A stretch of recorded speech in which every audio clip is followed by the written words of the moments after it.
Assalamualaikum murid-murid kelas 7. Apa kabar semuanya? Selalu sehat dan semangat tentunya ya. Amin. Selamat belajar kembali bersama Ibu Heraliani di materi pelajaran Bahasa Indonesia kelas 7.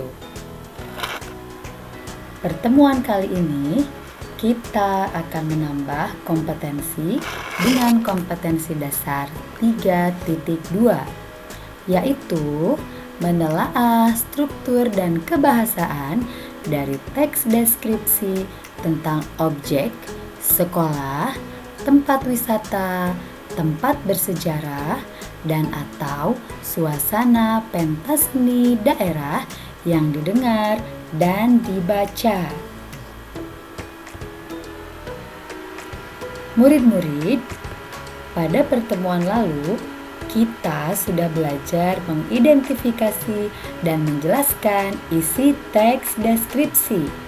Pastinya kalian masih ingat ya pengertian dari teks deskripsi. Teks deskripsi merupakan teks yang berusaha memberikan informasi gambaran sebuah objek sejelas-jelasnya kepada pembaca, sehingga pembaca seolah-olah ikut melihat, mendengar, atau merasakan seperti yang dialami penulis. Oleh karena itu, kalimat deskripsi harus menggambarkan atau melukiskan sesuatu, menyatakan apa yang ditangkap oleh indera, melukiskan perasaan dan perilaku jiwa dalam wujud kalimat.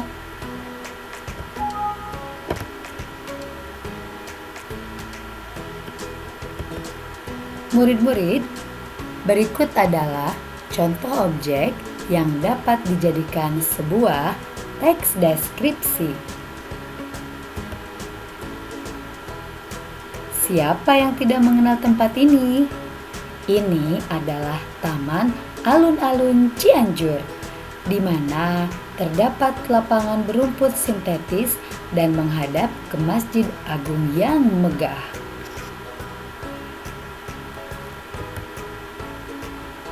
Wah, pemandangan yang sangat indah. Ini adalah objek wisata yang menjadi salah satu destinasi wisata favorit pengunjung.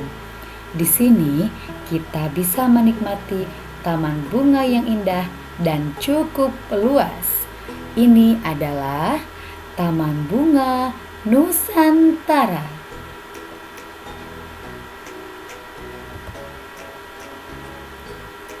Ini dia pemandangan danau dengan hamparan rumput yang bisa menyejukkan mata. Di mana lagi kalau bukan Taman Cibodas? Tentu kalian sudah pernah berkunjung ya.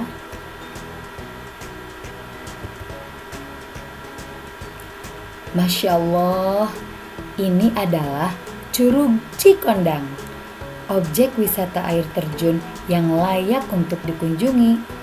Bentuknya yang tinggi dan lebar tampak luar biasa menyegarkan.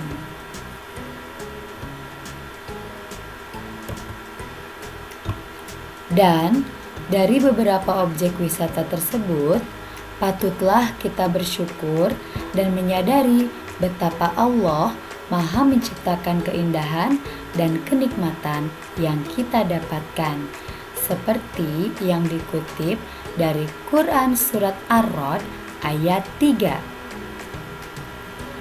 Dan dialah Tuhan yang membentangkan bumi dan menjadikan gunung-gunung dan sungai-sungai padanya, dan menjadikan padanya semua buah-buahan berpasang-pasangan.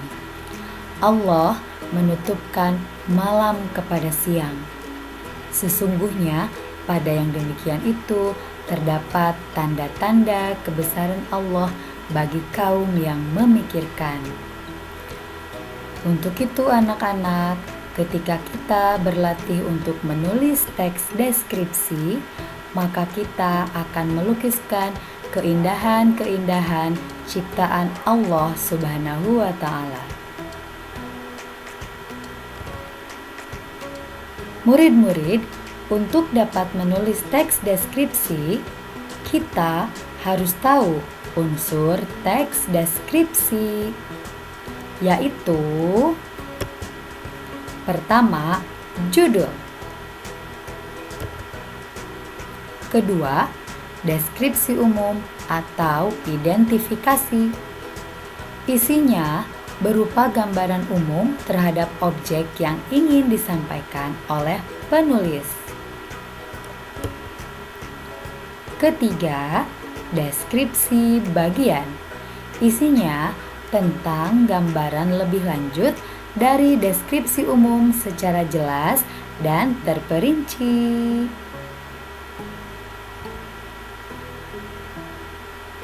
Perhatikan gambar berikut.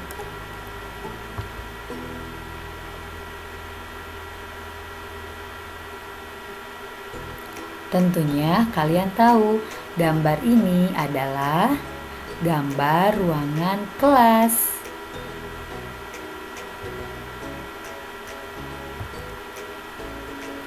Murid-murid, berikut adalah teks deskripsi berdasarkan gambar tersebut.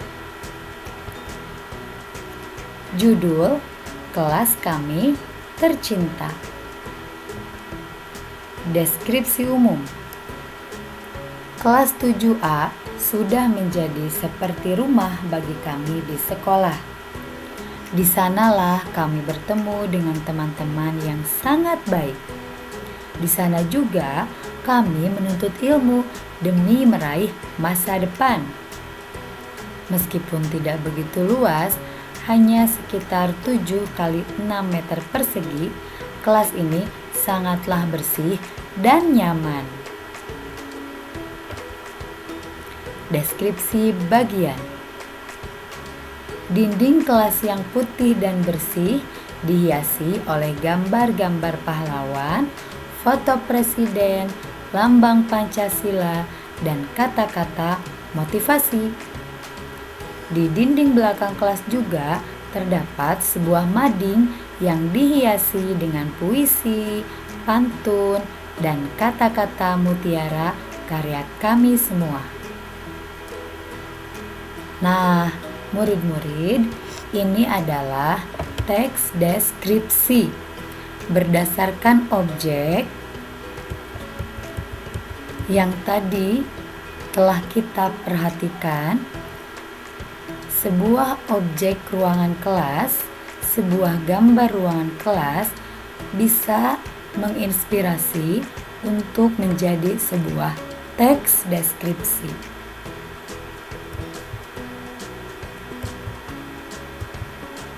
Berjudul Kelas Kami Tercinta. Tentunya dengan struktur teks deskripsi yang benar. Judul Kelas Kami Tercinta. Deskripsi umum ada pada paragraf 1 dan deskripsi bagian ada paragraf 2. Murid-murid, selain struktur teks, cermatilah kaidah kebahasaan teks deskripsi. 1. Ejaan. 2. Tanda baca. 3. Pilihan kata. 4. Tata kalimat. 5. Kepaduan paragraf. Ini adalah 5 unsur yang ada pada kaidah kebahasaan teks deskripsi. Artinya, ketika kita menyusun atau menulis teks deskripsi, kita harus memperhatikan ejaan yang benar, tanda baca yang baik, pilihan kata yang sesuai, tata kalimat yang betul, dan kepaduan paragraf. Kita akan mulai dengan ejaan.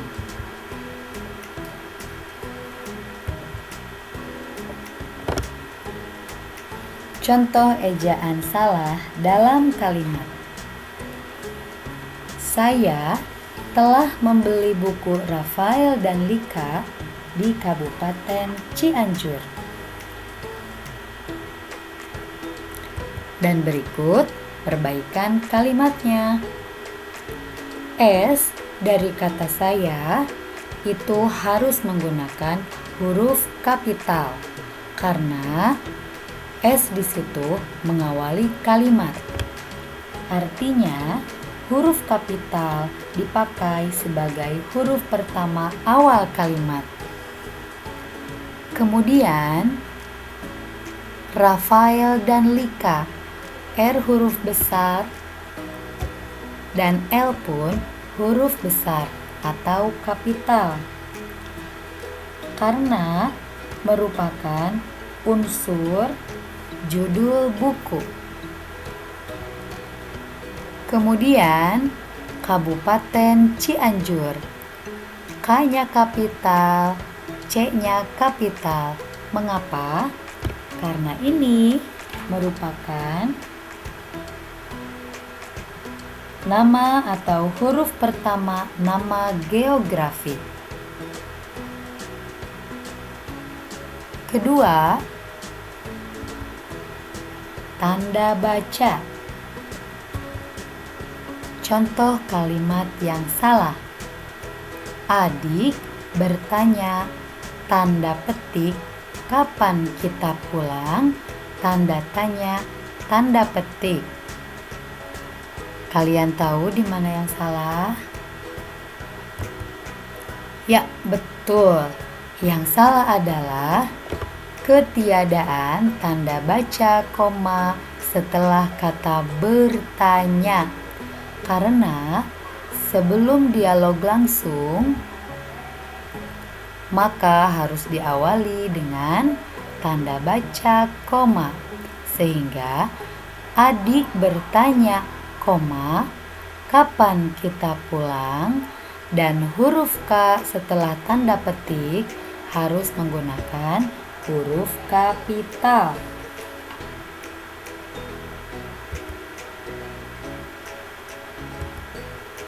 Ketiga, pilihan kata.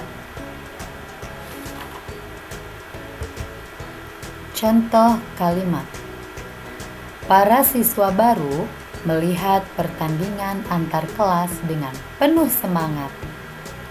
Anak-anak, pilihan kata dikenal juga dengan kata diksi. Nah, untuk pilihan kata artinya kita bisa memilih kosakata yang lebih menarik. Semakin banyak kosakata yang kamu miliki, semakin banyak pula kata yang tepat untuk kamu pilih, sehingga tulisanmu mampu memberikan gambaran sejelas-jelasnya dan mampu menimbulkan efek emosional tertentu kepada pembaca. Pada contoh kalimat ini, melihat diksinya adalah menyaksikan, sehingga perbaikan kalimatnya, para siswa baru menyaksikan pertandingan antar kelas dengan penuh semangat.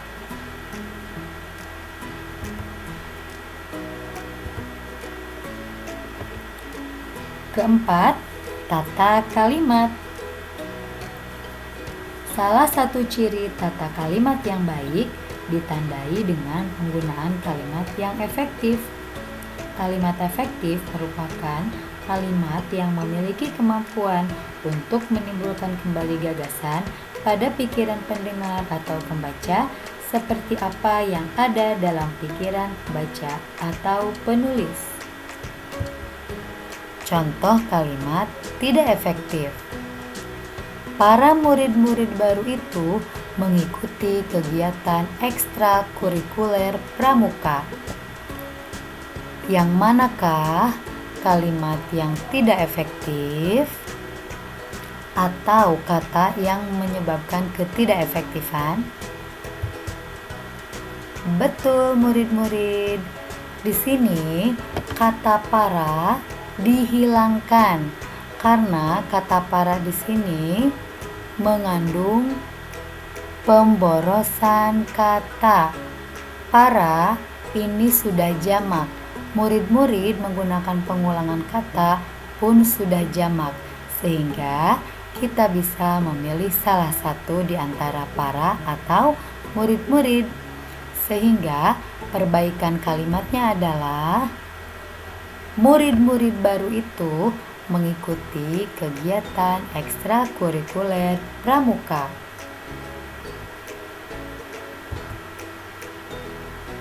Nah, selanjutnya yang kelima, kepaduan paragraf. Kepaduan paragraf dalam sebuah teks berperan penting dalam menyampaikan gagasan dan perasaan sang penulis. Tanpa didukung hubungan antar paragraf yang padu, sebuah teks hanya akan membingungkan pembaca. Penggunaan kata-kata yang sumbang dan kurang tepat akan menimbulkan tafsir ganda dan kesalahpahaman bagi pembaca. Sebuah paragraf bisa saja mengemukakan satu gagasan utama, tetapi belum tentu dikatakan kohesif jika kata-katanya tidak padu. Contoh paragraf yang kurang tepat. Di sini, paragraf mengandung 5 kalimat. Di antara 5 kalimat, ada satu kalimat yang kurang atau yang tidak padu dengan gagasan utamanya. Mari kita baca bersama. Perpustakaan bisa dikatakan sebagai jantung ilmu pengetahuan. Buku-buku yang tertata rapi bisa menimbulkan kesan yang menyenangkan bagi pembaca. Anak-anak yang pintar dan berprestasi rata-rata gemar membaca di perpustakaan. Para pemimpin yang sukses juga gemar membaca. Kebiasaan membaca sejak dini perlu terus dikembangkan agar generasi muda masa depan negeri ini memiliki kepribadian yang kuat dan tangguh. Kira-kira kalimat berapakah yang tidak mendukung gagasan utama atau yang tidak padu? Betul, kalimat kedua tidak mendukung gagasan utama. Mengapa? Di kalimat nomor 1, ini merupakan gagasan utamanya. Perpustakaan dikatakan sebagai jantung ilmu pengetahuan. Kalimat nomor 2 tidak mendukung gagasan utama tentang perpustakaan. Namun, untuk kalimat ketiga, 4, dan 5 itu mendukung gagasan utama, sehingga nomor 2 harus dilepaskan. Jadi, paragraf yang padu untuk contoh ini adalah satu paragraf yang mengandung 4 kalimat, yaitu kalimat ke-1, kalimat ketiga, kalimat keempat, dan kalimat kelima.